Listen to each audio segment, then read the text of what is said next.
Jail में बोला अतिक, इस बार पर मुझसे बड़ी गलती हो गई, टाइमिंग गलत थी, अभी नहीं मारना चाहिए था। नमस्कार, मैं हूं आपके साथ सोनल और आप देख रहे हैं मेनस न्यूज नेटवर्क। तो आइए खबर जानते हैं विस्तार से।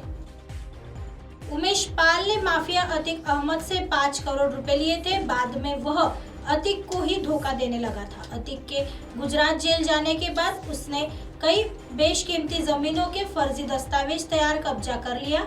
जब अतिक को ये मालूम पड़ा तो वह उमेश से खतरा महसूस करने लगा। प्रयागराज में अपना वर्चस्व खत्म होने के डर से उसने उमेश को ठिकाने लगाने की योजना बनाई। उच्च पदस्थ सूत्रों की माने तो जांच में कुछ ऐसे तथ्य सामने आए हैं जो अतिक और उमेश के बीच बढ़ती दुश्मनी की पुष्टि करते हैं। पता चला है कि प्रयागराज में कमिश्नरेट कथित होने के बाद 2 से 3 महीने तक पुलिस अधिकारियों और कर्मचारियों के बीच ऊहापोह का उमेश ने भरपूर फायदा उठाया।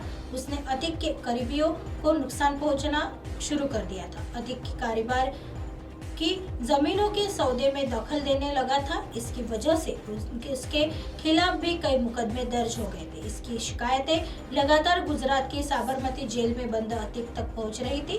कोलकाता में शूटरों के छिपने की आशंका, सूत्रों की माने तो अतिक के रिश्ते कोलकाता के बंदरगाह इलाके में तमाम मुस्लिम गद्दी मालिकों से है। अतिक ने गद्दी मालिकों के लिए कोलकाता में अपने गुर्गों के जरिए कई वारदातें भी अंजाम दी है। पुलिस को संदेह है कि उमेश पाल की हत्या करने के बाद सारे शूटर प्रयागराज से सैदाबाद में रुके थे। अगले दिन सुबह अलग अलग जगहों की ओर भाग निकले। इनमें से कुछ शूटरों ने कोलकाता में गद्दी मालिकों के पास शरण ली है। फिलहाल किसी शूटर के विदेश भागने का कोई प्रमाण नहीं मिला है। जेल में बोला अतिक, टाइमिंग गलत हो गई। पुलिस को पुख्ता जानकारी मिली है कि वारदात के बाद अतिक ने जेल में अपने करीबियों से कहा कि मैं कई बार सांसद और विधायक रह चुका हूं, इस बार मुझसे बड़ी गलती हो गई। विधानसभा का सत्र चलने के दौरान ये घटना नहीं करानी चाहिए थी। इसकी टाइमिंग गलत हो गई। अतिक को गुजरात से लाएगी पुलिस। अतिक को गुजरात से लाने की कवायद भी तेज हो गई है। वरिष्ठ अधिकारियों के निर्देश पर विवेचक लगातार अतिक और उसके भाई को पुलिस कस्टडी रिमांड पर लेने के लिए पर्चे काट रहा है। जल्द ही सारी औपचारिकताएं पूरी होने के बाद पुलिस अदालत से दोनों को पुलिस कस्टडी रिमांड पर लेने का अनुरोध करेगी। आइए बढ़ते हैं अगली खबर की तरफ। शीशम के पेड़ से लटका मिला युवक का शव, पैन कार्ड से पता लगा, नाम नहीं हुई शिनाख्त। शीशम के पेड़ पर एक युवक का शव लटका हुआ था। खेतों ने काम करने वाले लोगों ने जब शव को देखा तो उनकी चीख निकल आई। मृतक के जेब से उसका पैन कार्ड मिला, जिससे उसका नाम और उम्र की पता चला। हाथरस में सासनी के आगरा अलीगढ़ हाईवे स्थित ग्राम सटिया में जयराम कोल्ड स्टोर के निकट शीशम के पेड़ पर एक युवक की लाश लटकी हुई थी।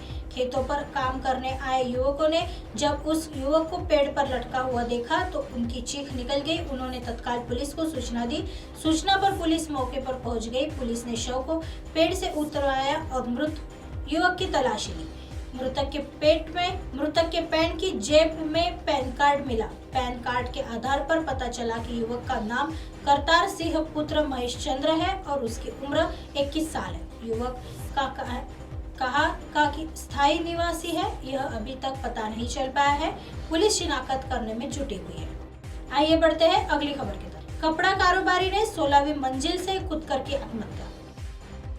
स्वरूपनगर थाना क्षेत्र में कपड़ा कारोबारी ने 16वीं मंजिल से कूदकर आत्महत्या कर ली। बताया जा रहा है कि कपड़ा कारोबारी बीमारी के चलते अवसाद में रहता था। परिजनों को जब घटना की जानकारी हुई तो अफरा तफरी मच गई। इस दौरान उसके द्वारा की गई आत्महत्या की घटना पास में लगे सीसीटीवी में कैद हो गई। सूचना पर पहुंची पुलिस ने जांच पड़ताल शुरू कर शव को पोस्टमार्टम के लिए भेज दिया। कंपनी बाग चौराहे के पास एमराल्ड गार्डन के टावर नंबर 4 फ्लैट नंबर 1603 निवासी सुरेंद्र आहूजा कपड़ा कारोबारी थे और परिवार में बेटे गौरव आहूजा और पत्नी है। जनरल गंज में आहूजा साड़ी सेंटर के नाम से उसका कारोबार है। गौरव ने बताया कि शाम करीब 4 बजे पिता और माता बाहर टहलने के लिए गए थे। वह लोग बालकनी पहुंचे ही थे कि मां को दुपट्टे अंदर रह जाने की बात याद आई। इस पर वह अंदर लेने चली गई। इसी दौरान उनके पिता ने 16वीं मंजिल की बालकनी से छलांग लगा दी और मौके पर ही मौत हो गई। मृतक की पत्नी आनंद फानंद दौड़कर नीचे की ओर भागी। हादसे के बाद मौके पर सैकड़ों लोगों की भीड़ जमा हो गई। स्वरूप नगर थाना प्रभारी राजेश शर्मा पुलिस फोर्स के साथ मौके पर पहुंच गए और जांच पड़ताल शुरू की। पुलिस के अनुसार सुरेंद्र आहूजा अल्जाइमर बीमारी की वजह से अवसाद में रहते थे। थाना प्रभारी ने बताया कि परिजनों की ओर से तहरीर नहीं मिली है और शव को कब्जे में लेकर पोस्टमार्टम के लिए भेज दिया गया है। ऐसी खबरें फिर लेके आएंगे इसी समय इसी जगह। तब तक देखते रहे MNS न्यूज नेटवर्क। नमस्कार।